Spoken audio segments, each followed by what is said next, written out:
എടോ തന്നോട് ഞാൻ 16 പ്രാവശ്യം ചോറിട്ടെ ചോദിച്ചതല്ലേ? ചോറൊന്നുമില്ലേ ഞാൻ പറഞ്ഞത്? അക്ഷരം മാറിയൊന്നുമില്ലല്ലോ. എനിക്ക് എപ്പോഴും ഇങ്ങനെ കുമ്പിടാൻ പറ്റില്ല. പഴയ ജിംനാസിയാ. താൻ എന്താ വേഷം കെട്ടിട്ട്?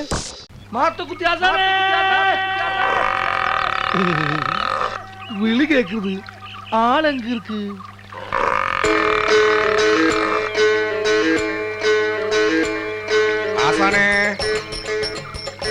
யாரா மயாண்டியா தண்ணிக்குள்ள வாடா. வேணாம், மாசத்துக்கு 2 தவணை குளிச்சாலி எனக்கு ஜலதோஷம் வந்துடும். தண்ணி எனக்கு அலர்ச்சி. എന്നാ കുറച്ച് വിക്സ് വരട്ടിട്ട് വാ. ഏത് കാത്താനെ എപ്പ പാത്താലും തണ്ണിയിൽ ഇറക്കുക. എന്ന് ഞാൻ എൻ്റെ അമ്മയുടെ തലവട്ടം കണ്ടോ അന്ന് തുടങ്ങി എൻ്റെ കഷ്ടകാലം. കിടക്കാൻ സ്വന്തമായിട്ടൊരു കിടപ്പാടം ഇല്ലാന്ന് പറഞ്ഞ് കല്യാണം കഴിക്കാൻ സമ്മതിക്കുന്നില്ല ജന്തുത്തള്ള. കല്യാണം കഴിക്കാതെ ചെറുപ്പക്കാരനായ എൻ്റെ ബോഡി ഫുൾ ടൈം ഹീറ്റായി സ്മോക്ക് വരാൻ തുടങ്ങി. എൻ്റെ റേഡിയേറ്റർ തണുപ്പിക്കാനാണ് ഞാൻ വെള്ളത്തിൽ കിടക്കുന്നത്. ആ ഒരു ദിവസം ആ കിളവി ടീച്ചർമാരെ തല മണ്ണി കുത്തിയ ആ സ്വത്ത് മുഴുവൻ എനിക്ക് കിട്ടും. അപ്പൊ ഞാൻ രാജാവ് മാതിരി. മാത്തൂട്ടിയേ, നീ ഇങ്ങനെ പോത്തിനെ പോലെ വെള്ളത്തിൽ മുങ്ങി കിടന്നോ? ദേ തോട്ടം നോക്കാനേ വേറെ ആണുങ്ങൾ വന്നിരിക്കുന്നു. നീ വേഗം എഴുന്നേറ്റ് വാ. വേറെ ആണുങ്ങളോ? അതാര്? ഇതാ മത്തോത്തി. അല്ല മാത്തൂട്ടി. ആ ഇയാളെങ്ങനെ വെള്ളത്തിൽ ഇങ്ങനെ പൊങ്ങി കിടക്കുന്നേ? ആള് ശുദ്ധ പാവ, ഉള്ളിൽ ഒന്നുമില്ല. അതാ ഇങ്ങനെ പൊങ്ങി കിടക്കണേ. തള്ളേ അതെല്ലാം പ്രാക്ടീസ്. യോഗാസന. യോഗാസനം അല്ലടാ, ജലാസനം. അതായത് ആസനം ജലത്തിൽ ടച്ച് ചെയ്യാം. നീ കേറി വാടാ. പുതിയ മാനേജരെ എസ്റ്റേറ്റ് മുഴുവനും ചുറ്റി കാണിക്കാൻ അന്നക്കുച്ചമ്മ പറഞ്ഞയച്ചിരിക്കുക. ഞാൻ ചെല്ലട്ടെ. എസ്റ്റേറ്റ് മുഴുവനും ചുറ്റി കണ്ടേച്ച് വരുമ്പോഴേ വെട്ടി വിഴുങ്ങാൻ എന്തെങ്കിലും വേണ്ടേ? വന്നിരിക്കുന്നു മാനേജര്.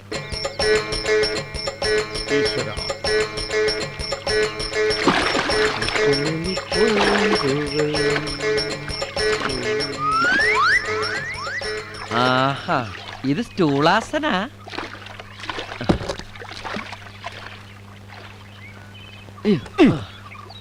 നീನು ಹೊಸರೇನು? ഏയ് അങ്ങനെയൊന്നുമില്ല, ഞാൻ അങ്ങനത്തെ ആളല്ല. പേരെന്നാ ചോദിച്ചത്? സോളമൻ. ചോളമൻ പെരുമാളാ? അപ്പൊ കന്നഡ അറിയത്തില്ലല്ലേ? ഭാഷ അറിയാതെ എസ്റ്റേറ്റിൽ എന്നാ വളർത്താനായി തെണ്ടി? ഭാഷയൊക്കെ ഞാൻ ഒലത്തിക്കോളാം. തുടക്കത്തിൽ ഉടക്കാനാണ് ഭാവമെങ്കിൽ തന്റെ ഈ ക്ലോസറ്റ് കഴിയുന്ന ബ്രഷ് പോലത്തെ തലയുണ്ടല്ലോ, പൊളിച്ചടിക്ക് പെട്ടിലാക്കി പേഴ്സണലാക്കി കളിഞ്ഞാൻ. മാനേജറായ ഇങ്ങനെ വേണം. ഞാനൊന്ന് ടേസ്റ്റ് ചെയ്തല്ലേ. എനിക്ക് ഇവിടെ ഒന്ന് ചുറ്റി കാണണം. ഇവിടെ എന്നാ കാണാനാ? കൊറേ മലയും കുന്നും കാപ്പിത്തോട്ടം ഓറഞ്ചും. ആ ഇവന്റെ ഭാര്യയുടെ കല്യാണമുണ്ട്. ഭാര്യയുടെ കല്യാണം? ഭാര്യ ഡൈവോഴ്സ് ചെയ്തു? ഇല്ല സാർ, ടൈം കിടക്കലേ. അതൊരു സോക കഥ. ഡൈവോഴ്സ് ചെയ്തിരുന്നെങ്കിൽ അവൾ ഇവനെ വിട്ട് പോകുമായിരുന്നാ? ആദ്യ രാത്രി ഇവനൊന്ന് ഡൈവോഴ്സ് ചെയ്യാൻ നോക്കി, എന്തോ കണ്ട് പേടിച്ച് അവളും ഓടിപ്പോയി. എന്റെ കയ്യിലെങ്ങനെ ആയിരിക്കണം? മിനിമം ഒരു 500 ഡൈവോഴ്സ് കഴിഞ്ഞ് പിറ്റേ ദിവസം പെറ്റണിട്ടനെ. ഭയങ്കരമായ ആള്. അതെങ്ങനെയാ? കർത്താവ് അടിവുള്ളവനെ കൊണ്ട് അറിയാൻ പറയില്ലല്ല. അല്ല, ഈ കല്യാണം ഇവിടെ അടുത്താണോ? ഇവിടെ അടുത്താ, തൊട്ടടുത്ത്. സാറ് വരുമോ? സാറ് ഫാമിലി കൂട്ടി മെനഞ്ഞാന്ന് പറഞ്ഞോ. അതായത് നാളെ. അല്ല, നിങ്ങളുടെ ഭാര്യയുടെ കല്യാണത്തിന് പോവോ? നല്ല സാപ്പാട് കിടക്കും.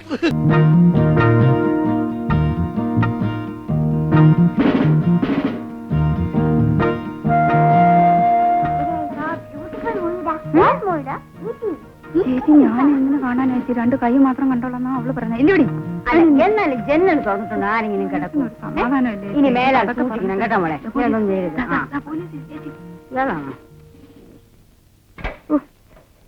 ആ സ്റ്റേഷനിൽ ഈ പോലീസേ ഉള്ളൂ. എസ് ഐ അല്ലേ സ്റ്റേഷനില്? ഉണ്ടെങ്കിൽ ഞാൻ അദ്ദേഹത്തോടാണല്ലോ ഇങ്ങോട്ട് വരാൻ പറഞ്ഞിരുന്നത്. നിങ്ങളാണല്ലോ അങ്ങോട്ട് കൂലി കൊടുത്ത് അവിടെ നിർത്തിയിരിക്കുന്നത്. ഇവിടെ സംഭവം എന്താ? ഞങ്ങൾക്കാർക്കും ഇവിടെ മനസ്സമാനത്തോടെ ജീവിക്കണ്ടേ? കഴിഞ്ഞ ബുധനാഴ്ച എഞ്ചിനീയറുടെ വീട്ടിലെ ഓടളക്കി കള്ളനകത്ത് കിടക്കാൻ ശ്രമിച്ചു. ഇവിടെ ഈ നാട്ടുകാരൊക്കെ കൂടെ ഓടിച്ചു വിട്ടു. കഷ്ടകാലത്തിന് ഞാൻ ഈ ഗാന്ധിനഗറിലെ സെക്രട്ടറി ആയിപ്പോയി. ഇന്നലെ രാത്രി ഈ കുട്ടിയുടെ കഴിച്ചു കിടന്ന മാല പൊട്ടിക്കാൻ ആ കള്ളൻ പിന്നെയും വന്നിരിക്കുന്നു. ആ കള്ളൻ തന്നെയാണ് പിന്നെയും വന്നതെന്ന് നിങ്ങളോട് ആര് പറഞ്ഞു? അത് ഞാൻ ഊഹിച്ചതാ. വേണ്ട, ഊഹിക്കാൻ ഇവിടെ പോലീസ് ഡിപ്പാർട്ട്മെന്റ് ഉണ്ട്. കഴിഞ്ഞ തവണ നിങ്ങൾ ഊഹിച്ചിട്ട് എന്തായി? ചിലരെയൊക്കെ സംശയിച്ചു തുടങ്ങിയിട്ടുണ്ട്. തുടങ്ങിയിട്ടേ ഉള്ളൂ. ഇങ്ങനെ ഒരു തണുപ്പ നയമാണ് നിങ്ങൾ സ്വീകരിക്കുന്നെങ്കിലേ എനിക്ക് ഹോം മിനിസ്റ്റർ വിളിച്ച് പറയേണ്ടി വരും. അതുകൊട്ടെ, ഏത് വീട്ടിലാ സംഭവം നടന്നത്? ഞങ്ങളുടെ വീട്ടിലാ. ഇവിടെ ആണുങ്ങൾ ആരുമില്ലേ? ഇല്ല, ഇവിടെ കുട്ടികളുടെ അച്ഛൻ മാത്രമേ ഉള്ളൂ. അങ്ങൊരാണല്ലേ? അതിപ്പോ ഈ സ്ത്രീകളെന്താ എങ്ങനെ പെരുമാറണേ? മാറിക്കൂ, ഇവിടെ എന്നാ മതി. ഞാൻ അകത്ത് പോയി സംസാരിച്ചിട്ട് വരാം.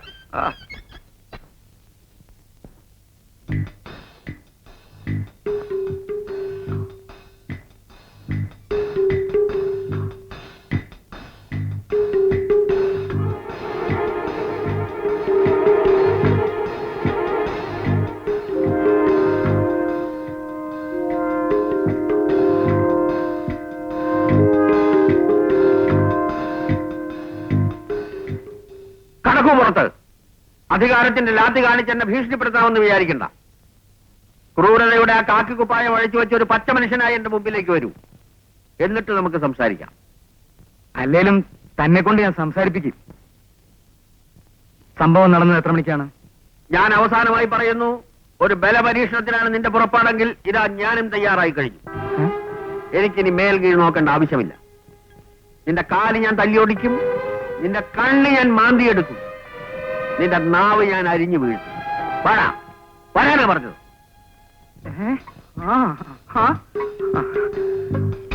എന്നെ ശരിക്കും മനസ്സിലായിട്ടില്ല. എന്താ മഹാപെശകാണ് ഞാൻ. ആ മുട്ടത്തറിന് ഭ്രാന്തുണ്ടോ? എന്താ തൂക്കിയെടുത്ത് ലോക്കപ്പിൽ കൊണ്ടുപോയി അവന്റെ മോന്തല ഷേപ്പിലാൻ പറ്റും. അല്ല കുട്ടിച്ചിൽ സാർ എഴുതിക്കൊണ്ടിരിക്കുകയാണോ? വെളുപ്പാങ്കാലത്ത് തുടങ്ങിയതാ മുറിയിൽ ഒച്ചയും ബഹളും. ഏതോ പുതിയ വാര്യക്കാർക്ക് വേണ്ടി കുറ്റാന്വേഷണം എഴുതും അത്രേ. എങ്കിൽ പിന്നെ പോലീസിനെ വിളിപ്പിച്ചെന്തിനാ? അയാൾ പോയി കുറ്റാന്വേഷണം കണ്ടുപിടിക്കട്ടെ. ഇതെന്താ പോലീസും പട്ടാളമൊക്കെ? പട്ടാളമൊന്നുമില്ല, പോലീസ് മാത്രമേ ഉള്ളൂ. ഏതാ ഇവൻ? കണ്ടിട്ടൊരു കള്ള ലക്ഷണം ഉണ്ടല്ലോ.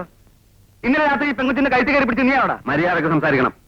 ഞാൻ പോലീസ് കോൺസ്റ്റബിൾ ആണ്. അയ്യോ, അത് ഞാൻ അറിഞ്ഞില്ല. എങ്കിൽ പിന്നെ ഇഷ്ടം പോലെ മര്യാദകളാവാം. എന്ത് പറ്റി? ആൾക്ക് ഇപ്പൊ പഴയ പോലെ പോലീസിനെ പേടില്ലാണ്ടായോ? പോലീസ് ഡിപ്പാർട്ട്മെന്റ് ഞങ്ങളെ കോളനി എന്തുകൊണ്ട് ശ്രദ്ധിക്കുന്നില്ലെന്നാ ഞാൻ ചോദിക്കുന്നത്.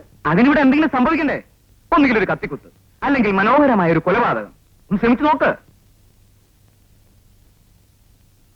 അവിടെ നിൽക്കണം. നിങ്ങൾ ഈ കോളനിയിൽ താമസിക്കുന്ന ആളാണോ? എനിക്ക് എല്ലാവരെയും സംശയമുണ്ട്. ഇന്നലെ രാത്രി ഈ പെങ്കുച്ചിന്റെ കഴുത്തി കിടന്ന് മാല പൊട്ടിക്കാൻ നിങ്ങൾ ശ്രമിച്ചില്ലേ?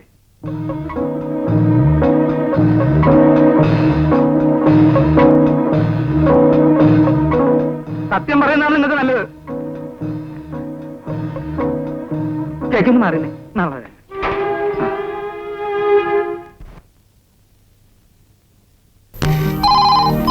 റാണി ഫോൺ എടുക്ക. ഹലോ. ആ ഉണ്ട്, കൊടുക്കാം. മാഡത്തിനാ, ഹസ്ബൻഡാ. ഹലോ, മഹേട്ടിനെപ്പോ വന്നു? ഞാനിപ്പോ ഒന്ന് കയറിയുള്ളൂ. മോളെവിടെ? മോള് മ്യൂസിക് ക്ലാസ്സിൽ പോയിരിക്കുക. നിന്റെ അച്ഛനിപ്പോഴും പഴയ നമ്പ്യാരെ തന്നെയല്ലേ? ആ, തുടങ്ങി. അമ്മായിയപ്പനും മരുമോനും കൂടി. പിന്നെ എന്തൊക്കെയാണ് വിശേഷങ്ങള്? ആ, നിന്റെ രോഗികൾക്കൊക്കെ സുഖം തന്നെയല്ലേ? ഓ, തമാശ പറഞ്ഞായിരിക്കും. എടി, നമ്മുടെ അടുത്തുള്ള കൈരളി തിയേറ്ററിൽ ഇപ്പൊ ഏത് പടം ഓടുന്ന? പോലീസ് ജാഗ്രതയായി. വേഗം വീട്ടിലേക്ക് വാ. സിനിമാ ഭ്രാന്ത് ഇപ്പോഴും തീർന്നിട്ടില്ല. സാർ എന്നെ വിളിച്ചോ? ഇവിടുത്തെ എസ് എവിടെ പോയടോ? എസ് ഐ സാർ 2 മാസമായിട്ട് ലീവാണ് സാർ. ഹണിമൂണിന് പോയിരിക്കുക. ഊട്ടി, കൊടൈക്കനാൽ, മധുര. മതി മതി മതി. ഇനി എസ് ഐ സാർ വിളിക്കുമ്പോ പറയാം മതി മതി ഇങ്ങ് പോരാൻ. തനിക്ക് ഡ്രൈവിംഗ് അറിയാമോ? അറിയാം സാർ, ലൈസൻസ് ഉണ്ട്. നാളെ വല്ല താനാ എന്റെ ഡ്രൈവർ. അപ്പൊ ഞാനിന്നൊന്ന് എന്റെ വീട്ടിൽ പൊക്കോട്ടെ സാർ. എന്തിന്? പണയം വെച്ചേക്കണ ലൈസൻസ് എടുപ്പിക്കാനാ. എവിടെയാ തന്റെ വീട്? മൈമൂൺ തിയേറ്ററിന്റെ ബാക്കിലാണ് സാർ. മൈമൂണിൽ ഇപ്പൊ ഏത് പടം കളിക്കുന്നത്? ലാവണ്യ ലഹരി.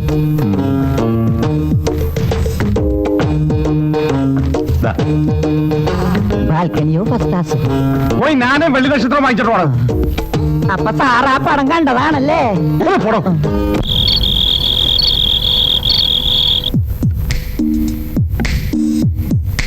ഇതൊക്കെ ആരാ അച്ഛൻ? അച്ഛൻ പിടിച്ച കള്ളന്മാരാണോ? ഇതൊക്കെ അച്ഛനാ. അച്ഛൻ കള്ളനാണോ? ഇതൊക്കെ അച്ഛൻ അഭിനയിച്ച നാടകത്തിലെ കഥാപാത്രങ്ങളാ. ഇത് കൊല്ലംപള്ളി തങ്കപ്പൻ, ഇത് തല്ലിപ്പുള്ളി ജബ്ബാറ്, ഇത് ഇടിപെട്ട് പാപ്പി. ആ, എല്ലാം നല്ല റോളുകളാ മോളെ. മൊത്തം റൗഡികള്. എന്റെ മഹേട്ടാ, നിങ്ങൾ ഒരു പോലീസ് ഉദ്യോഗസ്ഥനല്ലേ? ഞാൻ മാത്രമല്ല, പോലീസ് ഉദ്യോഗസ്ഥന്മാർ പലരും കലാകാരന്മാരാ. എന്തിന് സിനിമാ നടൻ സത്യൻ അത് ഇൻസ്പെക്ടർ ആയിരുന്നു. നിന്റെ അമ്മയ്ക്ക് അസൂയ, അവള് വ്യാജ ഡോക്ടറാ. ഓ, പോലീസുകാരുടെ ബുദ്ധിയൊന്നും പറയണ്ട. നീ വാ മോളെ. നിങ്ങൾ ഡോക്ടർമാർക്ക് ഒരു രോഗിയുടെ ഹൃദയമിടിപ്പ് മനസ്സിലാക്കാൻ സ്റ്റെതസ്കോപ്പ് വെച്ച് നോക്കണം. ഞങ്ങൾ ഒരൊറ്റ നോട്ടം നോക്കിയാൽ മതി, അവന്റെ ഹാർട്ട് ഒന്ന് പോവും. ഓ, കുറ്റം ചെയ്യാത്തവരെ പിടിച്ച് കുറ്റം സമ്മതിപ്പിക്കലല്ലേ നിങ്ങളുടെ പണി? ഓ, നിങ്ങളൊക്കെ മദർ തെരേസ്യമാരല്ലേ? ഒരുത്തന് തലവേദനയാണെന്ന് പറഞ്ഞ അവനെ കയ്യിലോട്ട് കിട്ടിയ scanning, x ray, blood test, urine test, BP, sugar, cholesterol, എന്റെ അമ്മേ, അവന്റെ കുടുംബം കോളം തോണ്ടും. അവസാനം കാശ് തീരുമ്പോ ഏതെങ്കിലും പെട്ടിക്കടച്ചത് 2 ഗുളിയം വാങ്ങിച്ചു വെച്ചാൽ അവന്റെ അസുഖം മാറി പോയി. അത് പറയണ്ട. പോലീസ് സ്റ്റേഷനിൽ ഒരു പെറ്റീഷൻ തരണമെങ്കിൽ പോലീസിന് കാശ്, ഹെഡ് കോൺസ്റ്റബിളിന് കാശ്, SI ക്ക് കാശ്, റൈറ്റർക്ക് കാശ്, സർക്കിളിന് കാശ്, അവിടുത്തെ തൂണിന് വരെ കാശ്. എങ്ങനെ ഒരു പെറ്റീഷൻ തരും? കിട്ടി, ഒരു പെറ്റീഷൻ കിട്ടി. ജനറൽ ഹോസ്പിറ്റലിൽ നിന്ന് ഒരു ഫോറിൻ കത്തിയെ കാണാനില്ലെന്ന്. ഞാൻ കണ്ട റൗഡീസിനെ, നോട്ടബിൾസിനെ എല്ലാത്തിനും പിടിച്ച് ലോക്കപ്പ് ചെയ്തു. അവസാനം എവിടെ നിന്ന് കിട്ടിയെന്നറിയോ? ഓപ്പറേഷൻ കഴിഞ്ഞ രോഗിയുടെ വയറ്റിന്റെ അകത്തുനിന്ന്. ആ ഓപ്പറേഷൻ അമ്മയാണ് ചെയ്തത്. കിടന്നുറങ്ങി.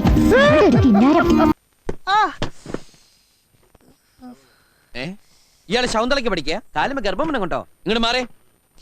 ഒരു കാര്യം പറഞ്ഞ സമയത്ത് ചെയ്യരുത്. മനുഷ്യന് ജീവിതത്തിൽ ഉയർച്ചുണ്ടാവണമെങ്കിൽ കല്ലിലും മുള്ളിലും തോണി ഗർഭവനമുണ്ടാ? പോടോ. അതെ, എന്താ ഇവിടെ പാചകത്തിന് വന്നിരിക്കുന്ന ആളല്ലേ? അതിന് എന്നിട്ട് അത്ര വാചകം? ദേ, ഇയാള് കലവറയിലെ കാര്യങ്ങൾ മാത്രം നോക്കിയാ മതി. കല്യാണ വീട്ടിലെ കാര്യസ്ഥനാവാൻ നോക്കണ്ട. ഇവിടെയുള്ള പെൺകുട്ടികളെ ഭരിക്കാനും വരണ്ട. മനസ്സിലായോ? അമ്മയോ? ഇവിടെ പറഞ്ഞ ഈ തെക്കേടത്ത് രാമൻകുട്ടി ഒരു കല്യാണം ഏറ്റെടുത്തിട്ടുണ്ടെങ്കിൽ അത് മൊത്തത്തിൽ ഭംഗിയാക്കണം എന്നുള്ളത് ഞങ്ങൾക്ക് നിർബന്ധമുള്ള ഒരു കാര്യമാണ്. അല്ലാതെ ഇവിടെ ഉണ്ടാക്കുന്ന സദ്യ മാത്രം ഗംഭീരായ പോരാ. ഇയാളെ കല്യാണം മൊത്തത്തിലും കോൺട്രാക്ട് എടുത്തിരിക്കാ? എന്താ സംശയം? പന്തല കസേര മേശ അലങ്കാരപ്പണികൾ, illumination, light and sound with generator, ചെമ്പ്, വാർപ്പ്, ഉരുളി, മറ്റു പാത്രങ്ങൾ ഉൾപ്പെടെ 18 തരം കറികളും 2 പായസം അടങ്ങുന്ന ഗംഭീര സദ്യയും. തെക്കേടത്ത് ട്രാവൽസിൽ നിന്ന് ഈ കല്യാണത്തിന് വേണ്ടി ഓടാൻ തയ്യാറായി നിൽക്കുന്ന 7ഓളം കാറുകൾ. പിന്നെ തന്റെ I mean your father Thampi sir പറഞ്ഞിരിക്കുന്ന ഈ കല്യാണം ഗംഭീരാക്കി കൊടുക്കണമെന്നാണ്. മനസ്സിലായോ? എന്താ രാമൻകുട്ടി, നിന്റെ അച്ചുവേട്ടനെയും പണിക്കാരെ ഇതുവരെ കണ്ടില്ലല്ലോ. അച്ചുവേട്ടൻ ഇന്നെ വരെ ലേറ്റ് ആയ ചരിത്രം ഉണ്ടായിട്ടോ. തമ്പി സാർ ടെൻഷൻ ആവാതിരിക്കെ അവര് കൃത്യസമയത്ത് തന്നെ ഇവിടെ എത്തും. മോളറിയില്ലേ രാമൻകുട്ടിയെ? ഇവരെ വെറും പാചകക്കാരായിട്ട് കാണരുത്. തെക്കേടത്തുകാരെന്ന് പറഞ്ഞാൽ വലിയ തറവാട്ടുകാരാ. ഇവർക്കിവിടെ ഒന്നിനും ഒരു കുറവുണ്ടാകരുത്. കുട്ടികളോട് അതൊക്കെ പറഞ്ഞിട്ട് എന്താ കാര്യം സാർ? ഇവിടെ വേണ്ട കാര്യങ്ങൾ എന്താണെന്ന് വെച്ചാൽ അതൊക്കെ ഞാൻ അങ്ങോട്ട് ചെയ്തു. സാർ സാറിന്റെ കാര്യങ്ങൾ നോക്ക്. അല്ല, ബാങ്ക് ലോക്കറിന്ന് ആഭരണങ്ങൾ എടുത്തോ? നാളെ ഞായറാഴ്ച. ഞാനതങ്ങ് മറന്നു. ഉറപ്പിച്ച നന്നായി. കണ്ട, ഈ മറവി ഏത് കല്യാണ വീട്ടിലും പതിവാ. ഈ കുരുന്ന പ്രായത്തിനിടയിൽ 10-300 കല്യാണം നടത്തിയിട്ടുള്ള അനുഭവത്തിന്റെ വെളിച്ചത്തിൽ ഈ രാമൻകുട്ടി ഇങ്ങനെ പലതും പറയും, ഓർമ്മപ്പെടുത്തും. പക്ഷെ അതിനെ ഇങ്ങനെ പാചകക്കാരന്റെ വാചകം എന്നൊക്കെ പറഞ്ഞ് അധിക്ഷേപിക്കരുത്. അതുകൊണ്ട് ഡിസ്റ്റർബ് ചെയ്യാതാകത്ത് പോയി തടിയാണെങ്കിൽ എന്തെങ്കിലുമൊക്കെ എടുത്ത് കഴിക്കുക. ഇങ്ങോട്ട് പോരട്ടെ. ആവശ്യം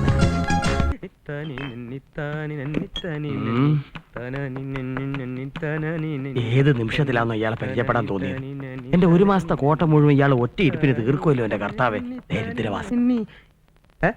എന്താ പിറുപിറുക്കണേ? പ്രാർത്ഥിക്കുമായിരുന്നേ. അത് വളരെ നല്ലതല്ല. വിസ്കി ഉണ്ട്, ബ്രാൻഡി ഉണ്ട്, ബിയർ ഉണ്ട്. ഏതാ വേണ്ടെന്ന് വെച്ചാ? ഇപ്പൊ കയ്യിലുള്ളത് ഇങ്ങോട്ട് തായോ. അത് കഴിഞ്ഞിട്ട് പോരെ നമുക്ക് വേറെ ചിന്തിക്കാൻ.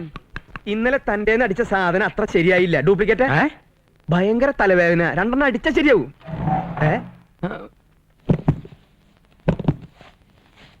എന്താ ഒരു ശബ്ദം?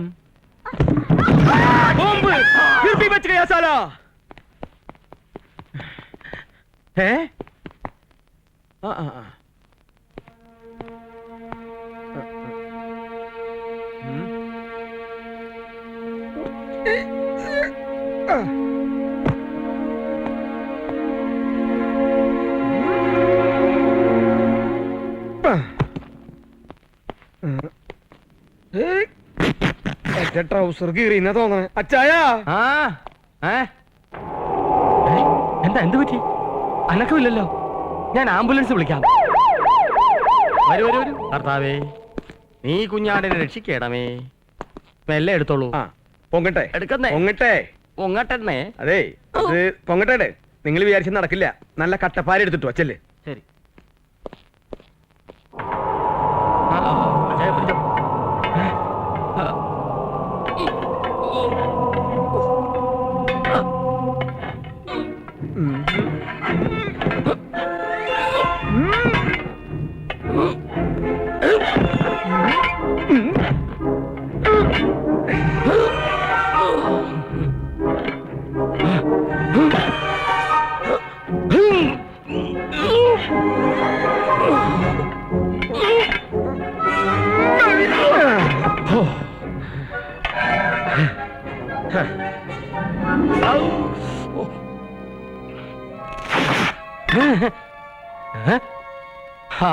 ഇനി ക്രെയിൻ വേണ്ടി വരും. വേറെ ഇരുമ്പ് സ്ട്രെച്ച് കൊണ്ടുപോടാ. എന്താ കൊണ്ടുവരുന്നു? നിക്ക്, ഇത് അങ്ങനൊന്നും ശരിയാവത്തില്ല. ആഹാ.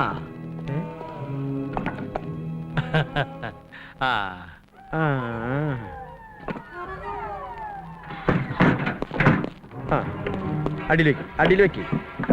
അങ്ങനെ പോട്ടെ. തലക്കടി വെച്ചല്ലോ. ഇനി ഇത് നടുവിന്. ഇത് മുട്ടിനടിയിൽ. ഇനി വലിച്ചോ. തള്ളി വിട്. തള്ളി വിട്. തള്ളി വിട്. തള്ളി വിട്. തള്ളി വിട്. തള്ളി വിട്. തള്ളി വിട്. തള്ളി വിട്.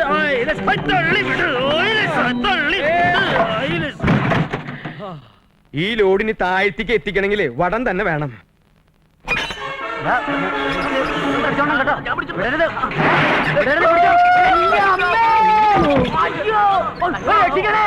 അയ്യോ ഈശോയെ, ഇനി എന്താ ചെയ്യാ?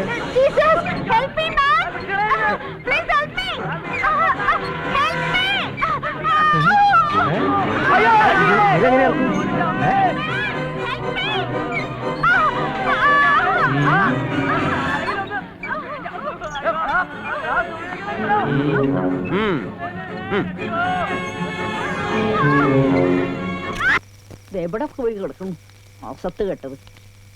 പാപ്പച്ചനാണോടെ? അല്ല, വിശ്വംഭരനാ. ആ, എന്റെ പശുവിനെ കണ്ടോ നീ? പാപ്പച്ച രാവിലെ കൊണ്ടുപോയതാ. ഇത്രയും നേരമായിട്ട് അവനെയും കാണാനില്ല, പശുവിനെയും കാണാനില്ല. ചേർത്തയുടെ പശുവിനെ ആ കുമാരന്റെ വീട്ടിൽ കെട്ടിയിട്ടുണ്ടെന്ന് അവന്റെ അമ്മ പറഞ്ഞു. പാപ്പച്ചനാണെങ്കിൽ ഏതോ നാടകം വഴിയിട്ട് കവലെ കിടന്ന് കറങ്ങുക.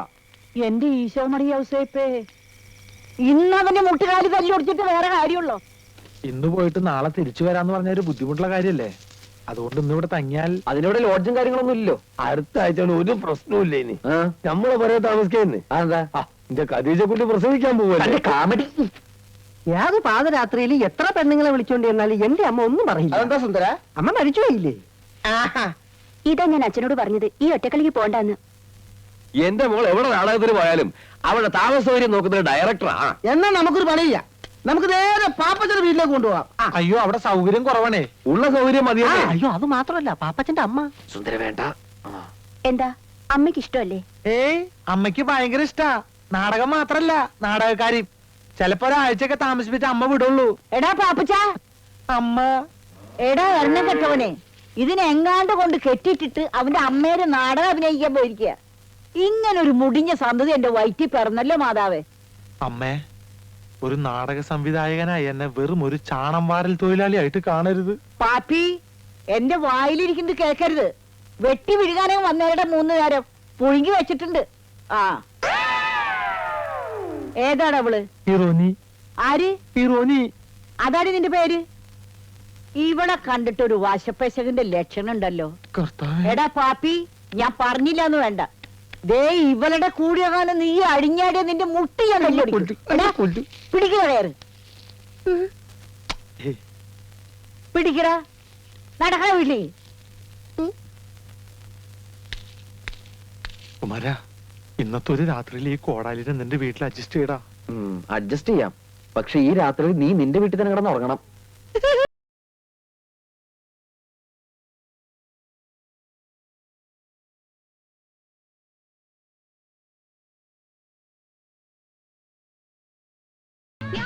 മാഷേ, മാഷ്, കാലെടുത്ത് സീറ്റിന്ന് കാലെടുത്ത്.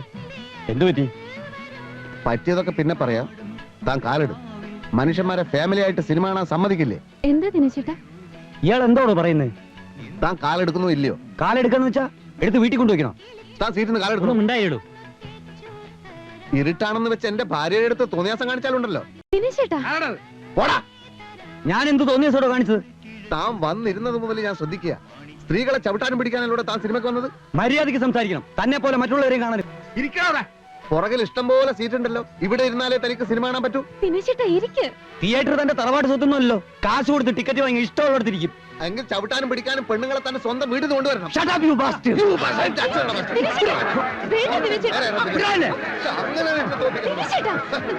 ഇവനെ പോലെയുള്ള സാമൂഹ്യ വിരുദ്ധന് കാരണം ഫാമിലിക്ക് പുറത്തിറങ്ങാൻ വയ്യ. മതി സിനിമ കണ്ടത്. വാ. എന്താ ചെയ്യും? ഇങ്ങനെയുണ്ടോ മനുഷ്യന്മാര്?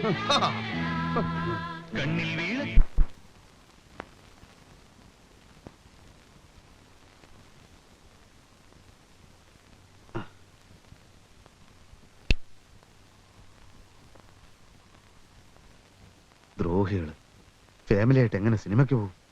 മനുഷ്യന്മാരായാല് ഇത്തിരി സദാചാര ബോധമൊക്കെ വേണ്ടേ? ഇത്രയും പ്രശ്നം ഉണ്ടാവാൻ മാത്രം അവിടെ ഒന്നും ഉണ്ടായില്ലല്ലോ. ഉണ്ടായില്ലേ? ഒക്കെ ഞാൻ കണ്ടോണ്ടിരിക്കുകയായിരുന്നു. എന്ത് കണ്ടു? അവൻ ശോഭയുടെ ചന്തിക്കിട്ട് ചവിട്ടുന്നത് ഞാൻ ഈ കണ്ണോണ്ട് കണ്ടു. ചവിട്ടിയെങ്കിൽ ഞാൻ അറിയില്ലേ? സിനിമയെ തന്നെ കണ്ണും തുറപ്പിച്ചിരുന്നാൽ എങ്ങനെ അറിയും? ശരി, അങ്ങനെ ഒരുത്തൻ ചവിട്ടിയെങ്കിൽ തന്നെ ഇത്രയും ഒച്ചയും ബഹളവും വേണമായിരുന്നോ? പിന്നെ ഞാൻ അവനെ പുറത്തു തട്ടി അഭിനന്ദിക്കണമായിരുന്നു.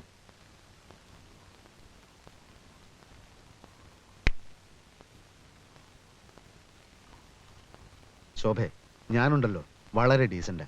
നമ്മൾ ഫാമിലി ആയിട്ട് സിനിമയ്ക്ക് പോയി. ഡീസന്റായ എന്റെ ഫാമിലിയോട് ആളുകളും ഡീസന്റ് ആയിട്ട് പെരുമാറണ്ടേ? എന്ത് നല്ല സിനിമയായിരുന്നു. എനിക്ക് സങ്കടമായിപ്പോയി. ഈ സിനിമയിൽ മോഹൻലാലിനെ കാണാൻ നല്ല രസമല്ലേ? എന്ത് രസം? അയാളെ കാണാൻ നല്ല ഭംഗിയില്ലേ? മുഴുവൻ മേക്കപ്പ് അല്ലേ? അങ്ങനെ മേക്കപ്പ് ഇട്ടാൽ എല്ലാരും ഭംഗിയുണ്ടാവും. മേക്കപ്പ് ഇല്ലാതെയും ഭംഗിയുണ്ട്. അത് നിനക്കെങ്ങനെ അറിയാം? അയാളുടെ കല്യാണത്തിന്റെ കാസറ്റ് ഞാൻ കണ്ടതല്ലേ, അതിലുണ്ടാവോ മേക്കപ്പ്? സിനിമാ നടന്മാരല്ലേ, എപ്പോഴും കാണും മേക്കപ്പ്. എനിക്കെന്തോ അയാളുടെ അഭിനയൊന്നും തീരെ ഇഷ്ടമല്ല. പിന്നെ ആരുടെ അഭിനയം ഇഷ്ടം? എനിക്ക് ആരെ ഇഷ്ടമല്ല. അപ്പൊ പിന്നെ രക്ഷയില്ല. ശോഭക്കറിയോ, സ്കൂളിൽ വെച്ച് നാടകാഭിനയത്തിന് എനിക്ക് എന്തുമാത്രം സമ്മാനങ്ങൾ കിട്ടിയിട്ടുണ്ടെന്ന്? ചുമ്മാ. ഓ, സത്യമായിട്ടും സിനിമയിൽ വിളിച്ചിട്ട് ഞാൻ പോയില്ല. അഭിനയിച്ച് കുടുംബം പുലർത്തേണ്ട ഗതികേടൊന്നും തൽക്കാലം എനിക്കില്ല. നമുക്ക് കിളക്കാൻ പോകാം, അന്തസ്സുണ്ട്. ഫാക്ടറി പണിയെടുക്കാം, അന്തസ്സുണ്ട്. പ്രിന്റിംഗ് പ്രസ് നടത്താം, വളരെ വളരെ അന്തസ്സുണ്ട്. അല്ലാതെ ഈ മുഖം വെച്ച് ഗോഷ്ടി കാണിക്കുന്നതൊക്കെ വെറും ചീപ്പാ. എന്തൊക്കെയായി പറയുന്നേ? അഭിനയം ഒരു കലയല്ലേ? അഭിനയം ഒരു കൊലയാണ്. എനിക്ക് അഭിനയം ഇഷ്ടമാണ്, അഭിനയിക്കുന്നവരെ ഇഷ്ടമാണ്. മോഹൻലാലിനെ വളരെ ഇഷ്ടമാണ്.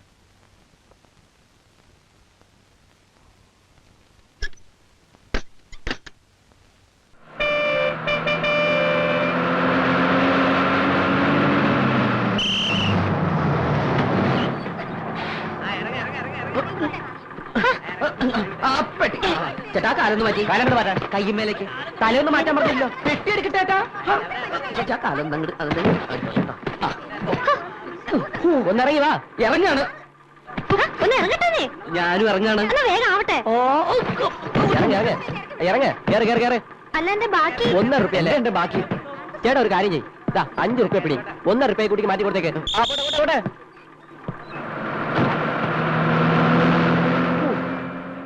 ഹലോ ഹലോ, എന്റെ പൈസ 1 റുപ്യ. ഓ